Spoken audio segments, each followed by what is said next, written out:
Hello everyone, आज हम लोग शुरू करने जा रहे हैं आईसीएसई बोर्ड का biology chapter the cell cycle, cell division and the structure of chromosome. आज जो हम आपके साथ मैं जो आपके साथ शेयर करने वाली हूँ that is all about the basic concept. First we are going to build the basic concept. Basic concept एक बार बन गया तो चैप्टर पढ़ने में दिक्कत नहीं आने वाली है। तो आज का पूरा वीडियो जो रहेगा that is all about your concept. हम आज सिर्फ और सिर्फ कॉन्सेप्ट बिल्ड करने वाले हैं, उसके बाद ही चैप्टर में आगे बढ़ने वाले हैं। तो ध्यान से देखिएगा वीडियो अच्छे से, मतलब शांत दिमाग से, ताकि आपका कॉन्सेप्ट बिल्ड हो सके। ठीक है, शैल वी स्टार्ट कर सकते हैं? चलिए स्टार्ट करते हैं। तो the chapter cell cycle, cell division and structure of chromosome में सबसे पहले हम आज के लेक्चर में क्या क्या बात करने वाले हैं, क्या क्या टॉपिक आने वाला है। टॉपिक में आपको मैं बताऊंगी कि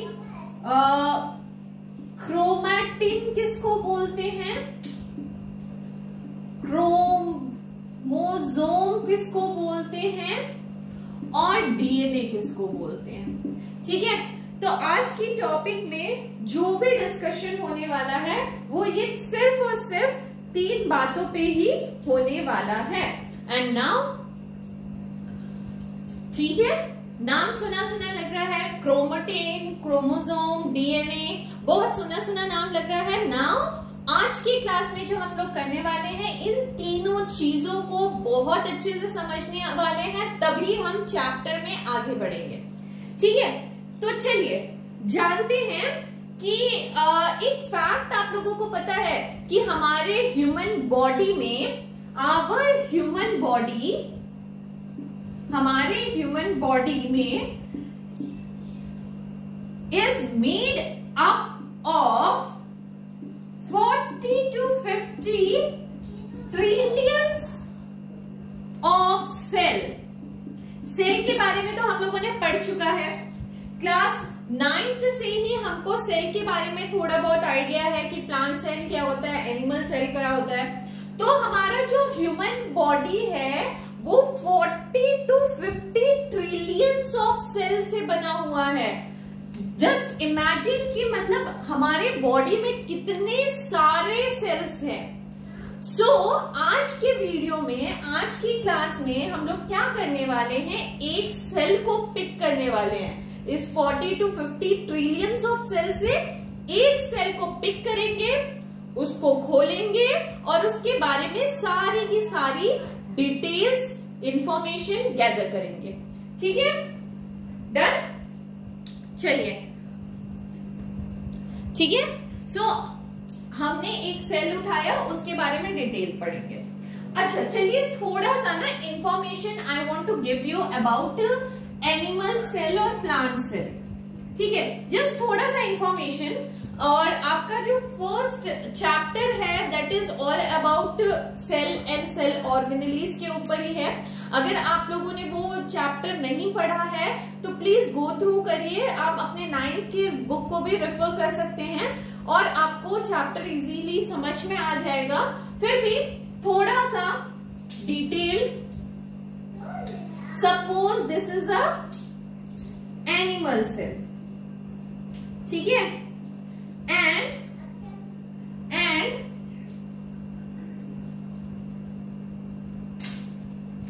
this is a plant cell, right? तो मैंने बनाया एक एनिमल सेल और एक बनाया प्लांट सेल। तो बेसिक क्या होता है, दोनों में प्लाज्मा मेम्ब्रेन रहेगा, है ना। Plasma membrane is present in both the cell. ठीक है, प्लांट सेल में एक एक्स्ट्रा क्या होने वाला है, इसके ऊपर, प्लाज्मा मेम्ब्रेन के ऊपर एक और लेयर होती है that is for protection of cell. हम लोग तो क्या करते हैं, फाइट कर लेते हैं ना। अगर कोई हमको मारने आए तो हम लोग फाइट कर लेंगे, बट प्लांट क्या करेगा, प्लांट कुछ नहीं कर सकता ना, तो भगवान ने क्या किया ना, उनको ऑलरेडी एक प्रोटेक्शन कवर दे रखा है, दैट इज सेल वॉल। ठीक है, ठीक है। उसके बाद वी नो यहाँ पे बहुत सारे सेल ऑर्गेनेलीज वगैरह रहते हैं, और वो हम लोगों ने ऑलरेडी चैप्टर में पढ़ रखा है क्लास 9th में। So we are not going to discuss about cell organelles. ठीक है, सो यहाँ पे भी एक न्यूक्लियस होता है और बाकी सब सेल ऑर्गेनेलीज यहाँ पे भी प्रेजेंट रहते हैं। ठीक है, तो आज के टॉपिक का मेन मुद्दा क्या है कि दोनों में थोड़ा सा डिफरेंस पता करना। तो एक डिफरेंस हो गया सेल वॉल का, ठीक है। दूसरा डिफरेंस सोचिए, दूसरा डिफरेंस क्या है? दूसरा डिफरेंस क्या है सोचिए, यहाँ पे प्लांट में जो वैक्यूल होता है वो बड़ा होता है, वैक्यूल इज लार्ज, है ना। प्लांट का वैक्यूल बहुत बड़ा होता है। वैक्यूल बड़ा होने का कारण भी है यार, उसको फूड स्टोरेज बहुत ज्यादा अमाउंट में करना है ना। और इंसान क्या है, हमेशा खाता रहता है, तो स्टोरेज ऑफ फूड की बहुत ज्यादा जरूरत नहीं है। सो वैक्यूल्स आर स्मॉल हियर। चलिए आगे बढ़िए, और क्या डिफरेंस है, और क्या डिफरेंस है? और द मेजर डिफरेंस इज यहाँ पे क्लोरोप्लास्ट रहता है ना। क्लोरोप्लास्ट एक इंपॉर्टेंट फैक्टर जो ग्रीन कलर का होता है और ग्रीन पिगमेंट देता है and is responsible for photosynthesis. But animal cell में वैसा कुछ नहीं होता है, तो we can not do photosynthesis. So the difference is major cell wall, ठीक है, क्लोरोप्लास्ट एंड वैक्यूल साइज। बाकी सब अप्रोक्सीमेटली सेम होती है, ठीक है। सो आज का discussion is not about cell structure और cell, animal cell, plant cell. The main topic, major topic we are going to discuss is nucleus, ठीक है। आज का जो वीआईपी है हमारे क्लास का, दैट इज न्यूक्लियस, ठीक है। We are going to discuss about nucleus, ठीक है। इतना समझ आ गया? रब कर दिया जाए, रब कर दिया जाए। चलो आगे बढ़ते हैं टू न्यूक्लियस। चलिए मैं रब कर लेती हूं, आगे बढ़ते हैं।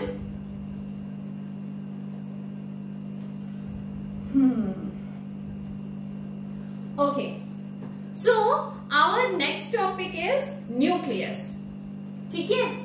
तो मैंने एक न्यूक्लियस बनाया, ठीक है, बड़ा सा न्यूक्लियस, क्योंकि इसी के बारे में मुझे स्टडी करना है।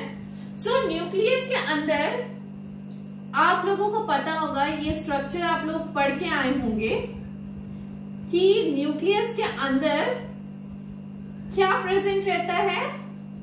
एक रहता है न्यूक्लियोलस, न्यूक्लियोलस, ठीक है। और क्या प्रेजेंट रहता है? और प्रेजेंट रहता है बहुत सारा लॉट ऑफ क्रोमेटिन फाइबर, है ना। क्या प्रेजेंट रहता है? क्रोमेटिन फाइबर, ठीक है। और क्या रहता है? ये क्रोमेटिन फाइबर ना, आप खोल के देखोगे ना तो सेल में क्रोमेटिन फाइबर एक फ्लूइड लाइक स्ट्रक्चर में तैर रहा होता है, and that fluid like structure is known as nucleoplasm, ठीक है। तो मैंने क्या किया, एक सेल को खोला, उसके न्यूक्लियस को खोला, न्यूक्लियस को हाफ कर दिया सपोज, और हाफ करके मुझे क्या दिख रहा है, एक न्यूक्लियस दिख रहा है, न्यूक्लियोलस दिख रहा है, एक क्रोमेटिन फाइबर, कुछ फाइबर काइंड कुछ दिख रहा है, और वो फाइबर न्यूक्लियोप्लाज्म नाम की चीज में तैर रहे हैं, ठीक है। ऐसा एक स्ट्रक्चर दिख रहा है। और क्या दिख रहा है? और दिख रहा है इसके बाहर न्यूक्लियोपोर। ठीक है,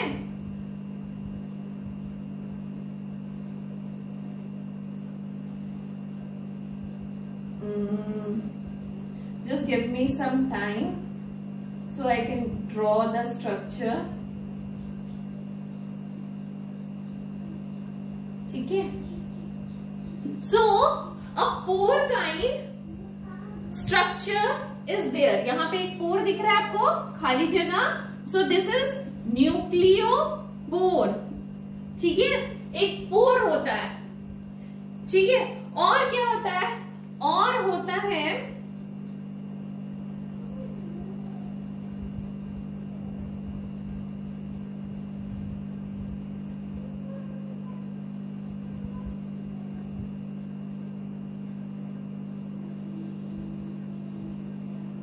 और क्या होता है?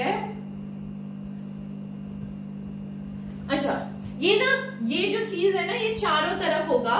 What was this? What is this? आप ये बीड लाइक स्ट्रक्चर से आप समझ रहे होंगे कि ये क्या है. This is nothing but rough endoplasmic reticulum. This is nothing but rough endoplasmic reticulum.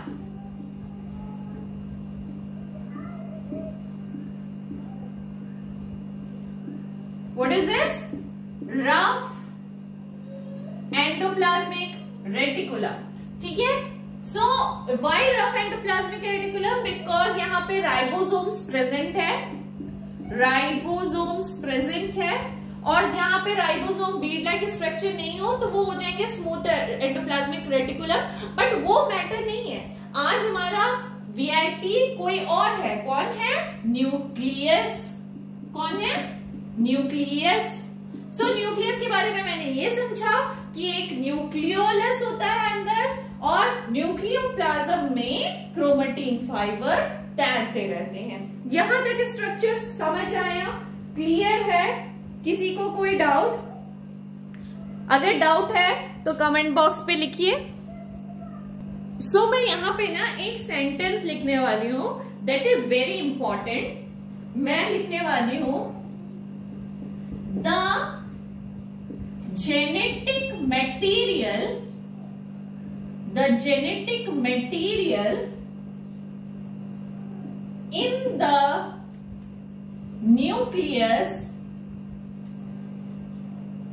in the nucleus of each cell is seen in these thread-like structure, these thread-like structure called chromatin. ठीक है, तो मैंने क्या लिखा? ध्यान से पढ़ना. The genetic material in each nucleus of each cell is seen in these thread like structure called chromatin. तो जो भी जेनेटिक मटेरियल होता है न्यूक्लियस में, what do mean by genetic material? आप मुझसे पूछोगे, I will continue. Genetic material अभी फिलहाल के लिए ये समझ के रखो, दीज आर जीन्स. ठीक है, जीन्स वो नहीं जो आप पहनते हो, लिवाइस वाला जीन्स नहीं. We are talking about the genes जो आप पेरेंट्स से कैरी करते हो, दैट जीन्स. ठीक है, तो जेनेटिक मटेरियल जो भी होता है वो प्रेजेंट रहता है इस क्रोमेटिन में ही. ये जो आपका थ्रेड लाइक स्ट्रक्चर दिख रहा है, इसी में आपका जेनेटिक मटेरियल कैरी कर रहा है. अंडरस्टूड? यहां तक बातें क्लियर है? यहां तक बातें क्लियर है? मिटा ले स्ट्रक्चर, आगे बढ़े.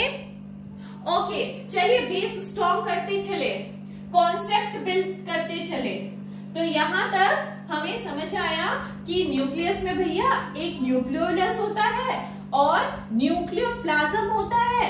न्यूक्लियोप्लाज्म क्या होता है? फ्लूइड लाइक स्ट्रक्चर होता है, और उस फ्लूइड लाइक स्ट्रक्चर में क्रोमेटिन फाइबर्स तैरते रहते हैं. And these chromatin fibers contain our genetic material. Now, now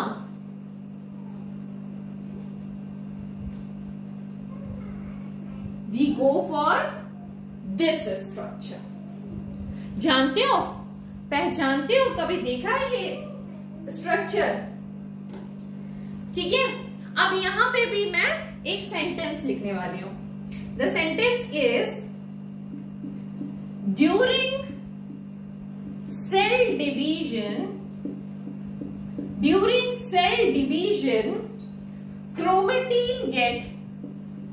chromatin get condensed to form chromosome. ठीक है. अब समझो इस बात को.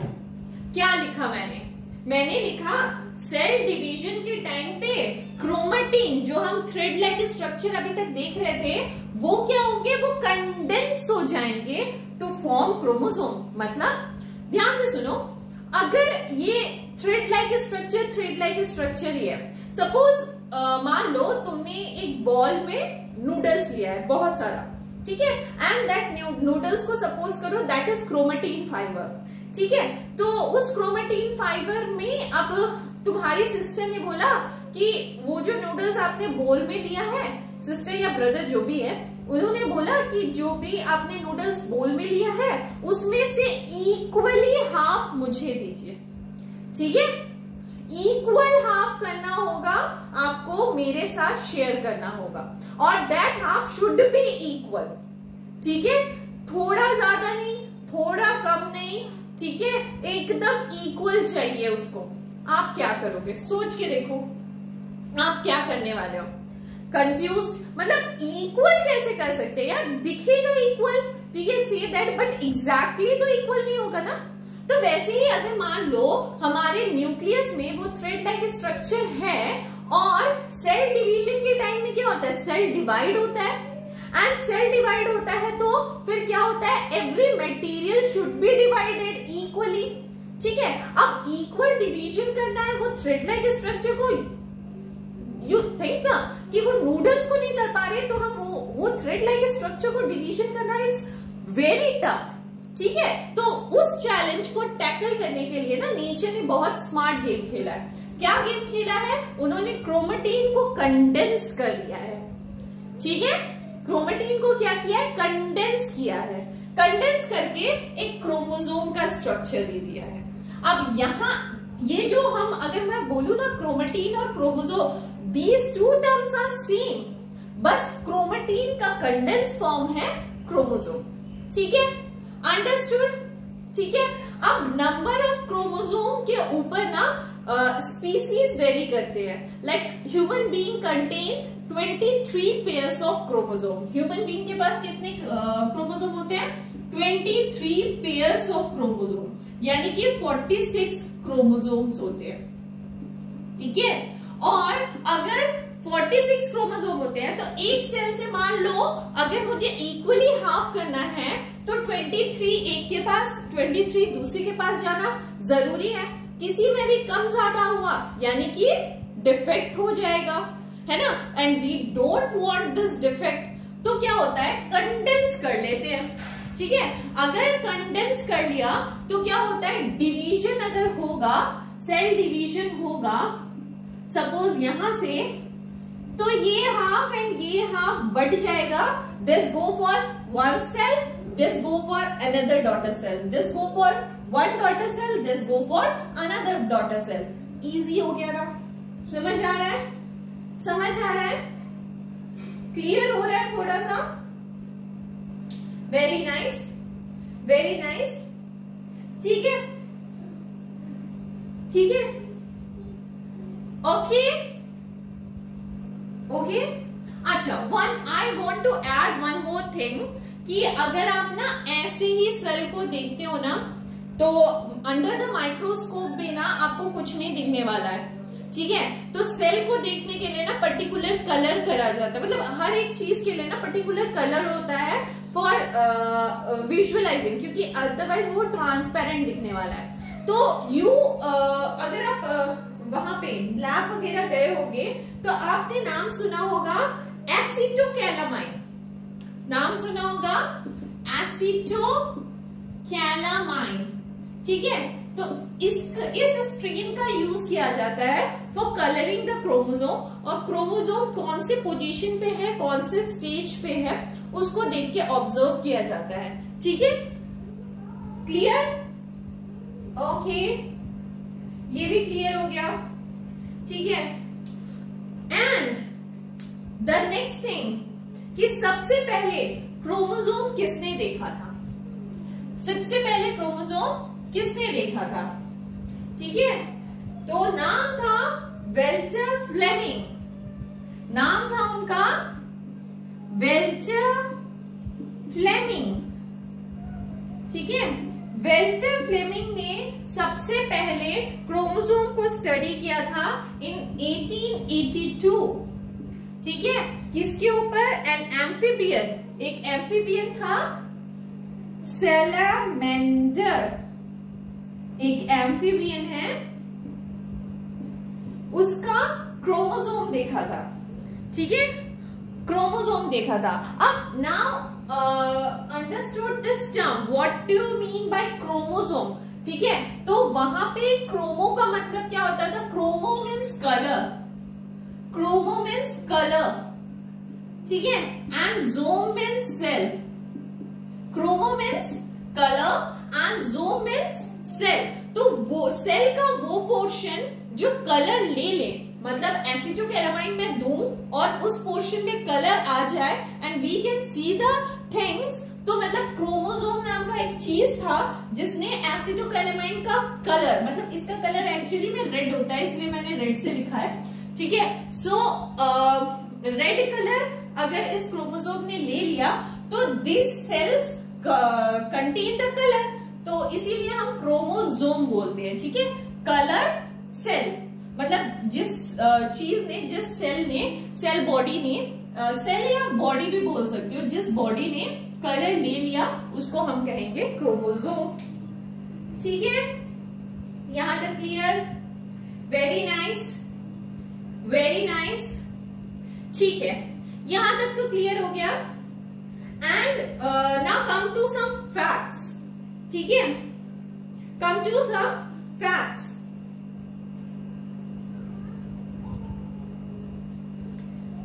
ठीक है। सो अगर मैं अपने सेल के एक डीएनए को खोलूंगी, ठीक है, मैंने क्या किया, क्रोमोसोम उठाया, उसमें से डीएनए को खोलना शुरू किया, ठीक है।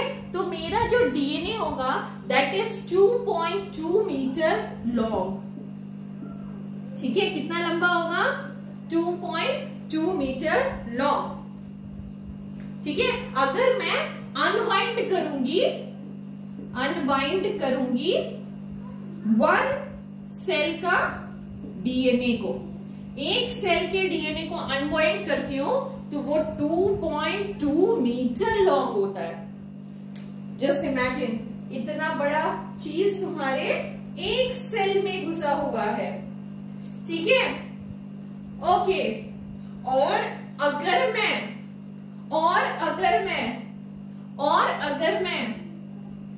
एक पर्सन के बॉडी का डीएनए खोलूं और एक के बाद एक ज्वाइन करते चलूं, तो वो सन और अर्थ के बीच में जितना डिस्टेंस है उसका 300 टाइम्स है। क्या कहा मैंने? अगर मैं एक पर्सन के हर एक सेल का डीएनए खोल दूं और मैं उसको वर्टिकली मतलब ज्वाइन करती चली जाऊं, तो वो अर्थ और सन के बीच का जो डिस्टेंस है उसके 300 टाइम्स है। इमेजिन द थिंग्स, ठीक है, ठीक है। तो ये सारी बातें क्लियर हो रही है, क्लियर हो रही है। तो मतलब इतना लंबा है, तो तुम सोच रहे हो मतलब एक छोटा सा सेल उस पे कैसे घुसा होगा? ऑफ कोर्स उसमें coiling and coiling, continuous coiling, मतलब बहुत ही ज्यादा कंडेंस होना हो रहा होगा उसको, है ना, बहुत ही ज्यादा कंडेंस होना हो रहा होगा। तो बहुत ही ज्यादा कंडेंस कैसे होगा? Now we move for the next things, ठीक है। अब देखिए, ये स्ट्रक्चर मैंने आप लोगों के लिए ड्रॉ किया है और मैं इसमें एक्सप्लेन करने वाली हूं। जो मैंने बोला कि बहुत कंडेंस होना होगा, मैंने बोला सबसे पहले कि अगर एक पर्सन के सेल, एक सिंगल सेल को खोला जाए तो वो सिंगल सेल का जो डीएनए होता है दैट इज 2.2 मीटर लॉन्ग, ठीक है। और मैंने बोला कि अगर एक पर्सन के पूरे सेल का डीएनए खोल दिया जाए तो वो अर्थ और सन के बीच में 300 टाइम्स, मतलब हम उसको मेजर कर सकते हैं, that is very very long. तो सुपर कॉइल होना होगा और बहुत ही ज्यादा कंडेंस होना होगा। तो देखिए स्ट्रक्चर, तो यहाँ पे शुरू करते हैं एक सिंगल सेल से, ठीक है। एक सिंगल सेल में मैंने बनाया न्यूक्लियस और न्यूक्लियस में मैंने दिखाया अंदर क्रोमोसोम है।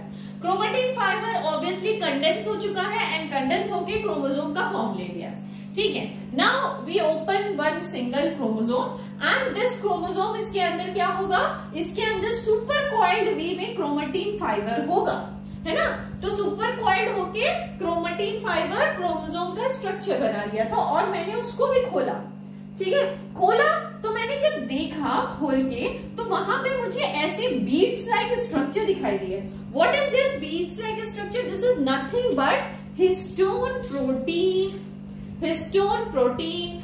तो यहां पे आओ कि अगर मैं एक क्रोमेटिन को देखती हूं, अगर मैं एक क्रोमेटिन फाइबर का स्ट्रक्चर देखती हूं तो उसमें डीएनए की मात्रा, DNA is biomolecule, macromolecule, macro biomolecule, ठीक है। तो डीएनए की मात्रा 40% होती है और 60% मात्रा हिस्टोन की होती है। दिस बीट्स लाइक स्ट्रक्चर, और इस बीट्स लाइक स्ट्रक्चर में ना again super coiling, super coiling, super coiling हो रहा होता है। समझ आया? क्योंकि अब बहुत ही ज्यादा कंडेंस करना है तो हिस्टोन प्रोटीन क्या करता है? इसमें हेल्प करता है, ठीक है। यू नो ना, अगर किसी के पापा डिफेंस में है, मतलब ट्रांसफरेबल जॉब में है, यू नो एवरी 3 इयर्स में क्या होता है? मूवमेंट करनी होती है, एक जगह से दूसरी जगह पे ट्रांसफर होना होता है। सो ट्रांसफर होने के लिए तुम जानते हो, अगर पहले के जमाने में क्या था, अपने ही पैकिंग करना है, अपने ही सब कुछ करना है, तो बहुत बड़ा हेडेक था। बट आजकल के जमाने में पैकर्स एंड मूवर्स आ गए ना, अच्छी अच्छी कंपनियां आ गई हैं जो कि क्या करते हैं, फटाफट से घर की पैकिंग कर देंगे, घर के सारे सामान की पैकिंग कर देंगे और मूव करके ले भी जाएंगे। This histone protein is like packers and movers, जो कि हेल्प करते हैं क्रोमेटिन को कंडेंस करने में, ठीक है। सो अगर मैं क्रोमेटिन का स्ट्रक्चर देखूं तो डीएनए उसमें 40% होता है और 60% हिस्टोन प्रोटीन होता है। Histone is a protein and DNA is macro biomolecules, understood, ठीक है। अब जो डीएनए और हिस्टोन का जो कॉम्बिनेशन है, इसको हम बोलेंगे न्यूक्लियोसोम, ठीक है। इसको हम क्या बोलेंगे? न्यूक्लियोसोम। और जब इसको और खोल रहे हैं तो हमको एक ऐसा, मतलब रस्सी देखा है तुमने जो कॉइलिंग में होती है, उसको खोलो जैसा दिखता है ना, तो वैसे ही दिख रहा है ये कुछ स्ट्रक्चर। तो ऐसा कुछ स्ट्रक्चर डीएनए का दिख जाता है, जो कि आप जनरली डॉक्टर्स की गाड़ी के पीछे भी यही स्ट्रक्चर देखोगे। This is DNA, nothing but DNA, deoxy ribonucleic acid, ठीक है। समझ आया यहां तक? यहां तक सारी चीजें क्लियर है? यहां तक सारी चीजें क्लियर है? यहां तक क्लियर है तो आगे बढ़ेंगे। यहां तक क्लियर है तो आगे बढ़ेंगे। Okay okay, now go for this DNA structure, ठीक है। अभी मैं ना फिलहाल कॉन्सेप्ट बिल्ड कर रही हूं, मैं धीरे धीरे सारे चीजों के अंदर डिटेल वे में आऊंगी, ठीक है। बट अभी फिलहाल सिर्फ कॉन्सेप्ट बिल्ड करते चलो, ठीक है। यहां तक क्लियर है? ओके, चलो। अब जो मैंने वो वहां पर डीएनए खोला है, उसके बारे में आगे डिटेल में समझा जाए। ओके ओके, चलिए सो स्ट्रक्चर ऑफ डीएनए पे आ जाते हैं। Structure of DNA. So DNA का जो स्ट्रक्चर होता है ना, ये रस्सी की तरह होता है। जो कॉइल्ड रस्सी होती है ना, उसके तरह होता है, ठीक है। अब ये जो कॉइल्ड रस्सी है ना, इसको एक बायो में एक टर्म दे दिया गया है, double helical structure. Double helical structure या डबल हेलिक्स, ठीक है, डबल हेलिक्स भी बोलते हैं इसको, ठीक है। And this is usually start with 3 prime. जो 3 प्राइम से स्टार्ट होता है वो एंड करता है 5 प्राइम पे, और जो 5 प्राइम से स्टार्ट होता है दैट एंड विद 3 प्राइम। जो 3 प्राइम 5 प्राइम का कॉन्सेप्ट क्या है ये मैं आगे जाके आपको बताऊंगी, या फिर आगे की क्लासेस में आप इजीली समझ लोगे। अभी फिलहाल के लिए ये कॉन्सेप्ट ये है कि 3 प्राइम से स्टार्ट होने वाला चीज 5 प्राइम पे एंड होता है, 5 प्राइम से स्टार्ट होने वाली चीज 3 प्राइम पे एंड होती है। आई एम सो सॉरी, ठीक है। अब इसमें क्या होता है, एक होता है तुम्हारा, एक होता है, अच्छा इस स्ट्रक्चर को ना थोड़ा सा और मैं ब्यूटीफुल वे में बनाती हूँ। 2 मिनट दो मुझे, 2 मिनट। Hello, okay. सो आप लोग बोलोगे कि मैंने क्या चेंज किया, मगर आप लोगों को नहीं समझ में आएगा, but I can explain you कि मैंने क्या गलती की थी वहां पे। मुझे ना वहां पे मेजर एंड माइनर ग्रोव दिखाने का जगह नहीं दिख रहा था, but now I can easily explain you कि major groove and minor groove क्या है। यहाँ पे इन दोनों के बीच में जो डिफरेंस दिख रहा है, this is known as minor groove, ठीक है, इसको माइनर ग्रोव्स बोलते हैं। एंड इतना बड़ा जो डिफरेंस दिख रहा है दैट इज मेजर ग्रोव, ठीक है। थोड़ा सा डायग्राम यार एडजस्ट कर लो। If you don't like my diagram then go for your book diagram, क्योंकि वहां पे बहुत अच्छे से डायग्राम आपको बना के दिया गया है, बट यहाँ पे बस मैं एक्सप्लेन कर रही हूँ आपको कि क्या क्या चीजें हैं, ठीक है। सो मैंने बोला कि एक क्या होता है तुम्हारा 3 प्राइम जो से शुरू होता है 5 प्राइम पे एंड होता है, 5 प्राइम से शुरू होता है 3 प्राइम पे एंड होता है। देखो 2 चीजें हैं यहाँ पे बहुत इंपॉर्टेंट, कुछ नाइट्रोजिनस बेसिस होते हैं यहाँ पे, नाइट्रोजीनियस बेसिस, ठीक है। What are those nitrogenous bases? Purine and pyrimidine,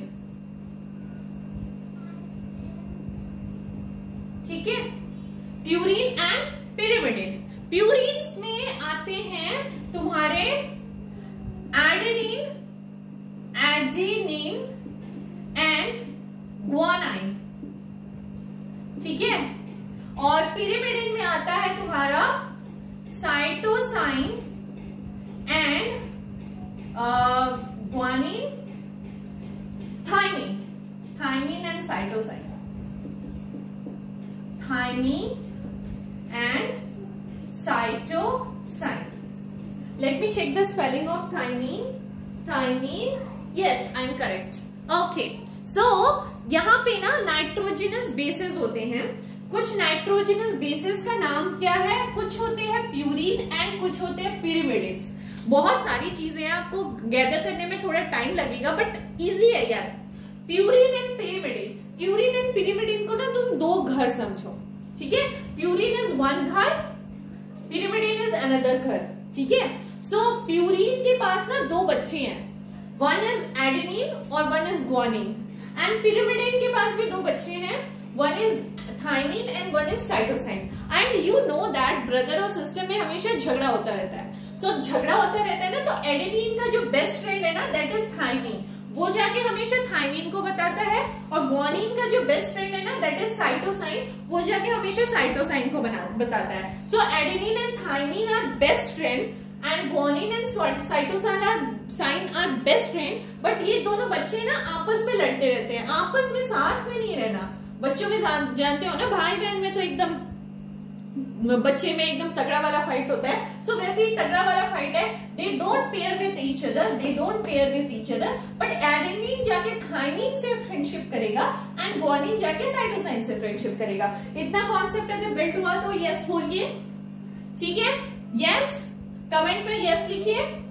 okay, so guanine, मैंने बोला एडेनिन जो होगा that always pair with thymine, ठीक है।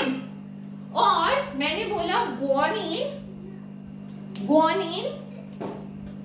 Is always pair with cytosine, ठीक है। तो ऐसे पेयरिंग होके ये स्ट्रैंड खड़ा रहता है, ठीक है। And now the adenine and thymine and guanine and cytosine is combined together by hydrogen bond, ठीक है। यहां पे रहता है हाइड्रोजन बॉन्ड, ठीक है। तो ये लोग आपस में चिपके रहते हैं। एंड वन मोर थिंग, ए हमेशा डबल बॉन्ड के साथ टी से कंबाइन करेगा, एडेनिन हमेशा डबल बॉन्ड के साथ टी से कंबाइन करेगा, और ग्वानिन हमेशा ट्रिपल बॉन्ड के साथ साइटोसिन से कंबाइन करेगा। अंडरस्टूड?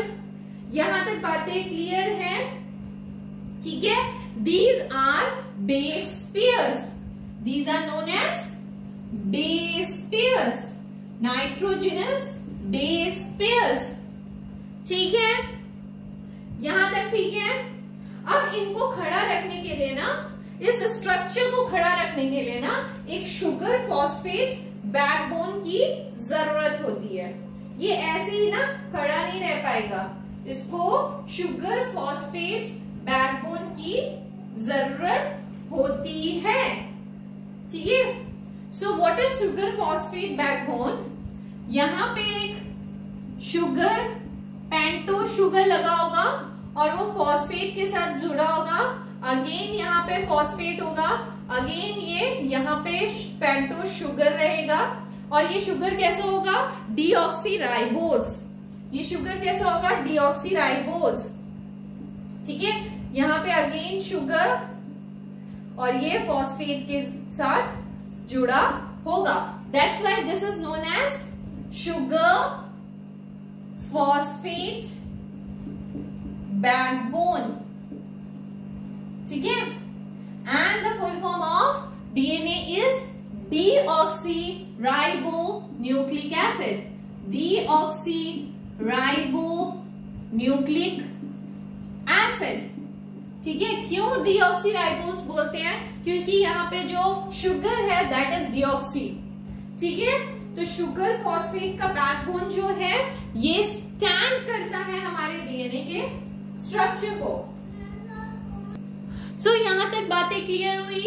अगर क्लियर हुई तो प्लीज लाइक इट, ठीक है। थम्स अप का एक साइन दे दीजिए प्लीज, ताकि मुझे समझ में आए कि आप लोगों को बातें क्लियर हो रही है। चलो, I am going to rub it, ताकि मैं आगे आपको स्ट्रक्चर ऑफ क्रोमोसोम पे थोड़ा और ज्ञान दे सकूं। आप लोग बोलोगे कि खत्म ही नहीं हो रहा।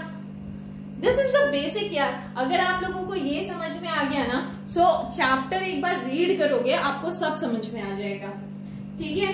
So structure of chromosome, structure of chromosome, ठीक है।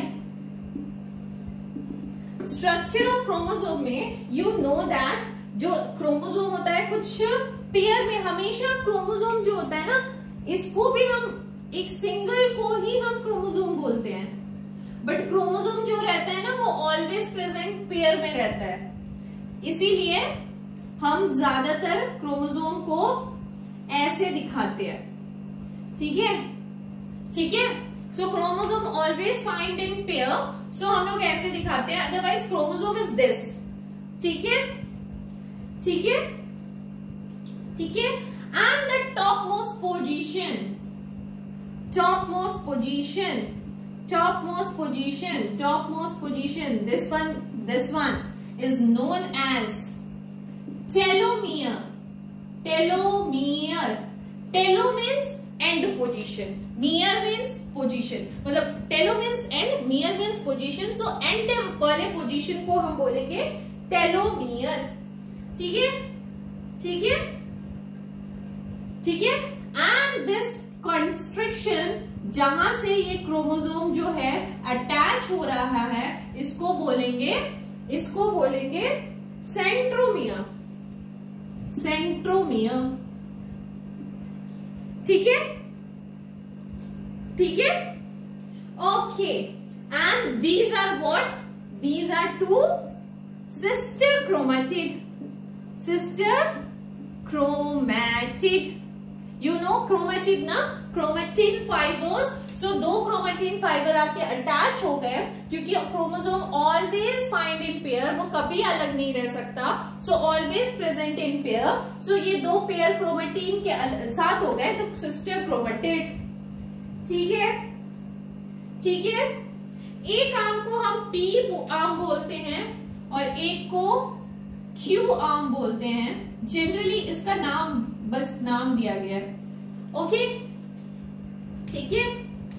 एंड नाउ अगर यहाँ पे मैं आपको थोड़ा सा यहाँ पे आपको दिखाऊं, सो यहाँ पे कुछ चीजें होती है जिसको हम कहते हैं काइनेटोकोर, ठीक है, और ऐसे ऐसे ऐसे ऐसे निकलता हुआ कुछ स्पिंडल फाइबर, ठीक है। ये होता है, बस अभी के लिए जान के रखो इसका क्या काम है, हम जब सेल डिवीजन एक्सप्लेन करेंगे उस टाइम पे बताएंगे, ठीक है, ठीक है। अभी जान के रखो ये कहाँ रहता है, सेंट्रोमियर में तुम्हारा kinetochore and spindle fibre are present, ठीक है। यहां तक हो गया, यहां तक क्लियर है, ठीक है। चलो, तो अब थोड़ा इसको रब कर लिया जाए। एंड नाउ अगर तुम देखोगे तो आगे बुक में तुम्हें दिखेगा according to the position of centromere the chromosome is divided into various type. वो भी हम चाहेंगे, वो भी हम आगे बढ़ेंगे। First we are build our concept, ठीक है, okay. So now we are going to move to the concept of gene. Gene किसे कहते हैं, ठीक है। सो कॉन्सेप्ट ऑफ जीन, ठीक है। तो सबसे पहले मैंने देखा था, मेरे पास एक सेल था, सेल में क्या था, न्यूक्लियस था, न्यूक्लियस में क्या था, क्रोमोसोम था, है ना, क्रोमोसोम था। और क्रोमोसोम को मैंने खोल के देखा था तो मेरे पास डीएनए था, और डीएनए में मैं देखूंगी ना तो वी कैन सी जीन्स, ठीक है। वो जीन जो कि हमारी हेरिडिटी कैरी करता है, वो जीन जो कि हमारी हेरिडिटी कैरी करता है, मतलब तुम्हारे अंदर जो जीन है that always come from your parental gene, ठीक है। तो तुम जैसे दिखते हो पापा मम्मी भी वैसे ही दिखते होंगे, रिजेम्बलेंस थोड़ा बहुत होगा। क्यों होगा? Because your genes are approximately come from your parents, ठीक है। सो जीन्स, अगर मैं डेफिनेशन लिखूं इसका, तो gene are specific sequence of, genes are specific sequence of nucleotide, ठीक है, on a chromosome that encode for a particular protein which express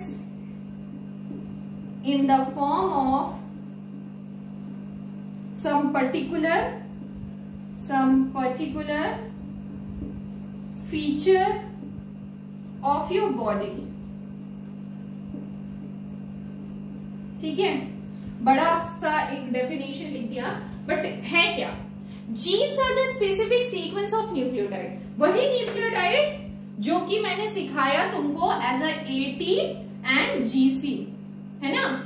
तो जो मैंने सिखाया एटी जीसी के रूप में, दैट आर द न्यूक्लियोटाइड। तो उस न्यूक्लियोटाइड का एक स्पेसिफिक सीक्वेंस होगा, ठीक है, क्रोमोसोम के अंदर एक स्पेसिफिक सीक्वेंस होगा जो कि एनकोड करेगा फॉर स्पेसिफिक प्रोटीन, और जो कि रिस्पॉन्सिबल होगा for a particular feature of your body, particular feature of your body, मतलब तुम्हारी हाइट, तुम्हारी हाइट अप्रोक्सीमेटली तुम्हारे पापा मम्मी की हाइट पे ही जाती है जनरली, है ना।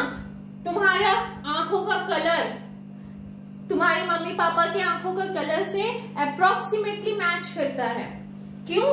क्योंकि you are carrying a specific sequence of nucleotide जो कि रिस्पॉन्सिबल है एक पर्टिकुलर प्रोटीन के लिए, जो कि रिस्पॉन्सिबल है for a particular feature of your body. ठीक है, इतनी बातें क्लियर हुई।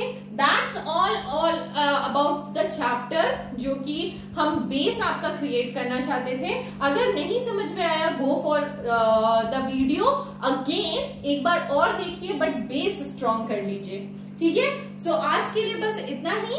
Thank you so much. आगे बढ़ेंगे, चैप्टर के डिटेल में जाएंगे, सेल डिवीजन करेंगे, ठीक है, सेल साइकिल करेंगे, सब कुछ करेंगे। ठीक है, चलिए, थैंक यू।